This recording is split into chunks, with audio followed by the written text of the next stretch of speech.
सभी भक्तजनों को जय श्री कृष्ण। आगे श्री मैत्रेय जी कहते हैं, विदुर जी उस सभा में फिर क्या हुआ, आगे सुनिए। दक्ष ने क्या किया, हाय जिस प्रकार शूद्र को कोई वेद पढ़ा दे, उसी प्रकार मैंने इच्छा ना होते हुए भी भावी वश इसको अपनी सुकुमारी कन्या दे दी। इसने सत्कर्म का लोप कर दिया, यह सदा अपवित्र रहता है, बड़ा घमंडी है और धर्म की मर्यादा को तोड़ रहा है। यह प्रेतों के निवास स्थान भयंकर शमशानों में भूत प्रेतों को साथ लिए घूमता रहता है। पूरे पागल की तरह सिर के बाल बिखरे नंग धड़ंग भटकता है, कभी हंसता है कभी रोता है। यह सारे शरीर पर चिता की अपवित्र भस्म लपेटे रहता है।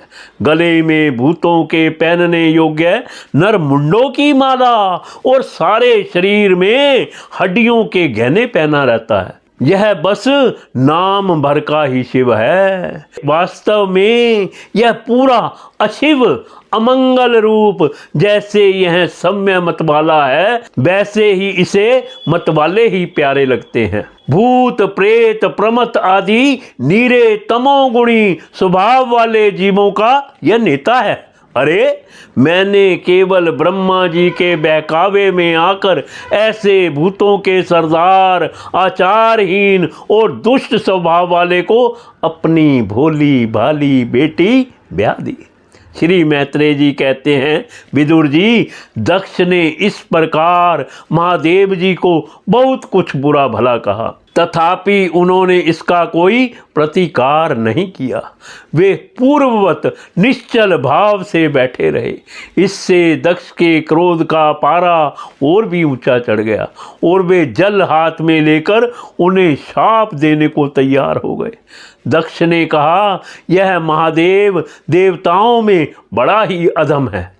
अब से इसे इंद्र उपेंद्र आदि देवताओं के साथ यज्ञ का भाग ना मिले। उपस्थित मुख्य सभासदों ने उन्हें बहुत मना किया, परंतु उन्होंने किसी की ना सुनी।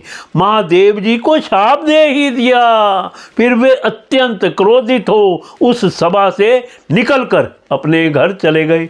जब श्री शंकर जी के अनुयायियों में अग्रगण्य नंदीश्वर को मालूम हुआ कि दक्ष ने शाप दिया है, तो वे क्रोध से तमतमा उठे और उन्होंने दक्ष तथा उन ब्राह्मणों को जिन्होंने दक्ष के दुर्वचनों का अनुमोदन किया था, बड़ा भयंकर शाप दिया। वे बोले, जो इस मरण धर्मा शरीर में ही अभिमान करके किसी से भी द्रोह न करने वाले भगवान शंकर से द्वेष करता है, वह भेद बुद्धि वाला मूर्ख दक्ष तत्व ज्ञान से विमुख ही रहे।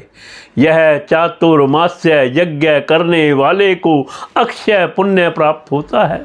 आदि अथर्वाद रूप वेद वाक्यों से मोहित एवं विवेक भ्रष्ट होकर विषय सुख की इच्छा से कपट धर्ममय गृहस्थाश्रम में आसक्त रहकर कर्म कांड में ही लगा रहता है। इसकी बुद्धि देहादि में आत्म भाव का चिंतन करने वाली है।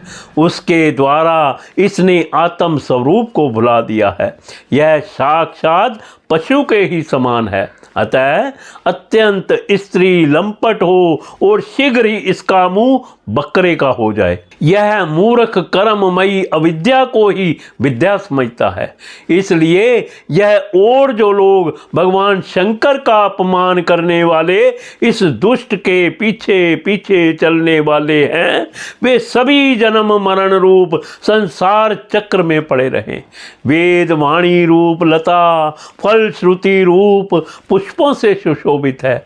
उसके कर्म फल रूप मनमोहक गंध से इनके चित्त शुद्ध हो रहे हैं। इससे ये शंकर द्रोही कर्मों के जाल में ही फंसे रहे। ये ब्राह्मण लोग भक्ष्या भक्ष के विचार को छोड़कर केवल पेट पालने के लिए ही विद्या तप और व्रत आदि का आश्रय लें तथा धन शरीर और इंद्रियों के सुख को ही सुख मानकर उन्हीं के गुलाम बनकर दुनिया में भीख मांगते भटका करें। नंदीश्वर के मुख से इस प्रकार ब्राह्मण कुल के लिए शाप सुनकर उसके बदले में भृगु जी ने यह दुस्तर शाप रूप ब्रह्मदंड दिया। जो लोग शिव भगत हैं तथा जो उन भक्तों के अनुयायी हैं, वे सत्य शास्त्रों के विरुद्ध आचरण करने वाले और पाखंडी हों।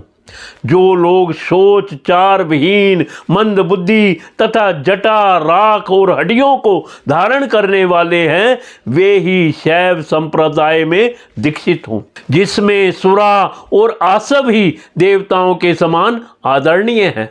अरे तुम लोग जो धर्म मर्यादा के संस्थापक एवं वर्णाश्रमियों के रक्षक, वेद और ब्राह्मणों की निंदा करते हो, इससे मालूम होता है तुमने पाखंड का आश्रय ले रखा है। यह वेद मार्ग ही लोगों के लिए कल्याणकारी और सनातन मार्ग है।